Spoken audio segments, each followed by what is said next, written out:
J'espère que vous allez bien. Ok, ce matin, on va continuer avec l'étude des gammes, ok, et de comment reconnaître les notes sur une portée de musique.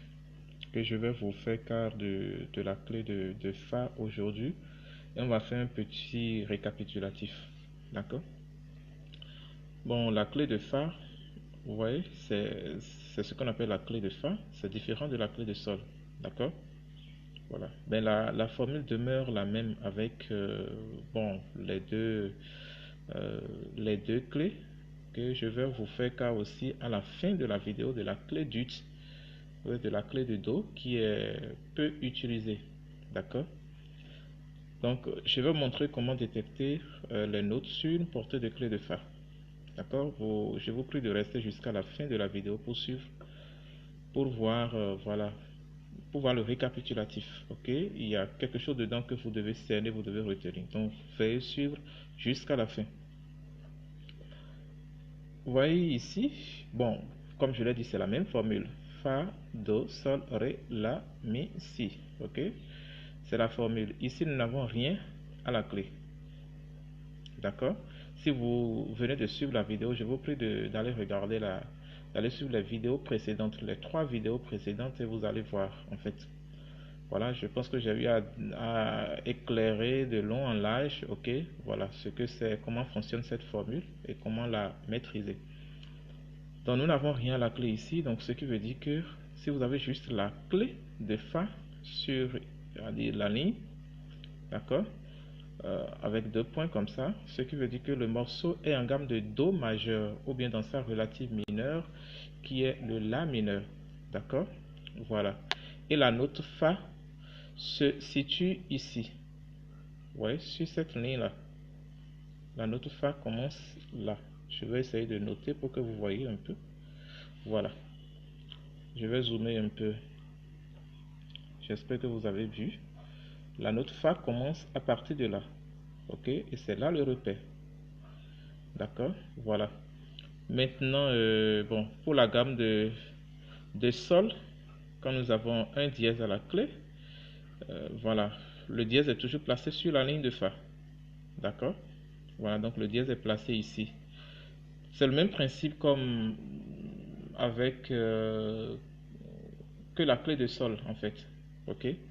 Donc le Fa, le dièse est placé sur cette ligne-là en fait. J'espère que vous comprenez.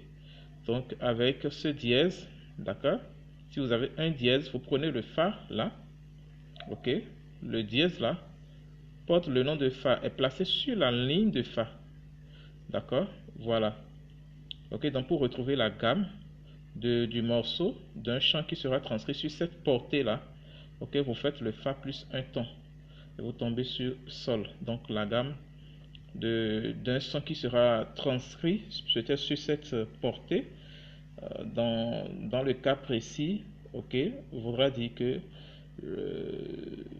sera en Sol majeur ou dans sa relative mineure, le Mi mineur. D'accord? Donc voilà un peu. Si vous avez 2 dièses à la clé, d'accord, vous prenez le dernier dièse, le nom du dernier dièse qui est le Do, d'accord. J'espère que vous avez vu le Do, ok.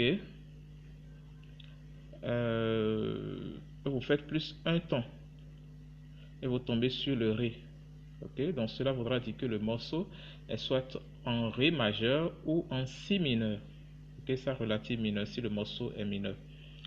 Ainsi de suite si vous avez 3 dièses à la clé, d'accord. J'espère que vous voyez un peu. Si vous avez 3 dièses à la clé, vous prenez le nom du dernier dièse, Fa, Do, Sol. Ok? Fa, Do, Sol, c'est placé dans l'interligne entre la 4e ligne et la 5e ligne. D'accord? Vous faites plus un ton.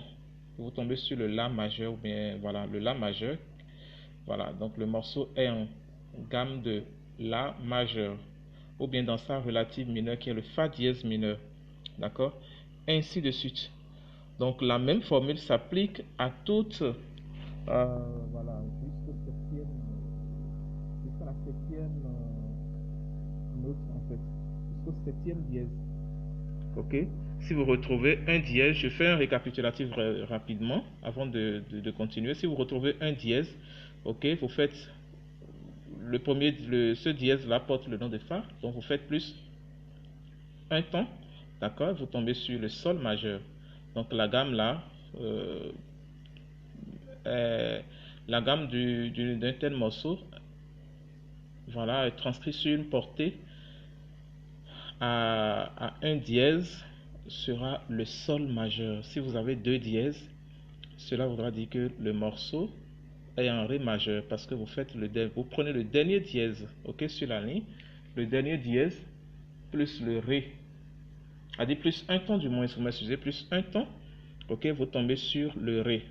Voilà, donc le morceau est en ré majeur ou en si mineur. Si vous avez trois dièses, vous prenez le dernier dièse, ok, qui est le sol, plus un ton, donc ça fait le la. Si vous avez 4 dièses, vous prenez le dernier dièse qui est le ré, plus un ton, ça fait le mi. Si vous avez 5 dièses, vous prenez le dernier dièse, plus un ton, ça fait le si. Si vous avez le mi, plus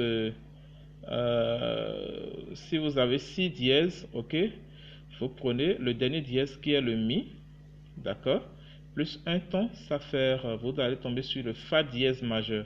Si vous avez 7 dièses,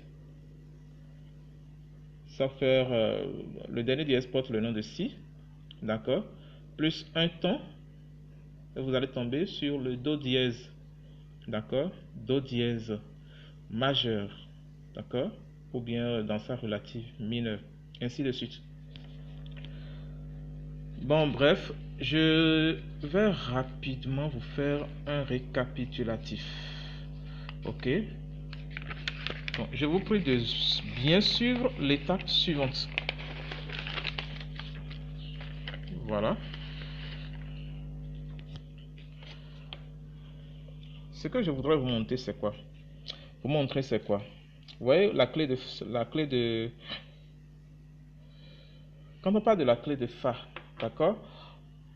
Vous allez voir que la queue, le bout de la clé de Fa, d'accord, habituellement est placé sur, on vient ici, est placé sur la 4e ligne, d'accord, est placé sur la 4e ligne, ce qui donne son nom au premier dièse, ok.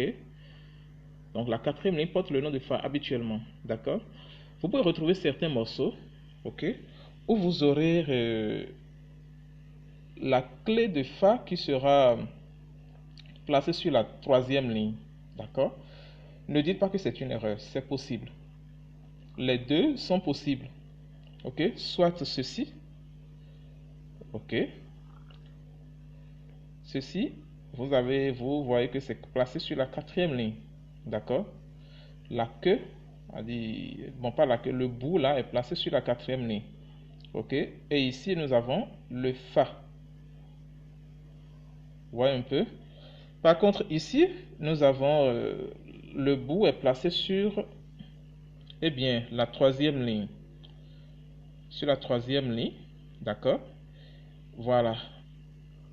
Dès que vous retrouvez le bout sur la 3e ligne, vous devez comprendre que la note, c'est ça qui donne son nom, voilà, à la gamme en do naturel, c'est-à-dire le Fa se trouve ici, ok, et c'est ça le repère. Si vous voulez transcrire un chant, voilà, et vous voulez adopter ce système, ok, le Fa sera ici et non sur la 4e ligne. Voilà. Maintenant, la clé d'ut, je n'en ai pas parlé, d'accord, depuis, parce que bon, c'est une clé qui est très peu utilisée. Voilà. Vous voyez un peu. Vous allez m'excuser pour... apparemment, la caméra est en train de bugger un peu.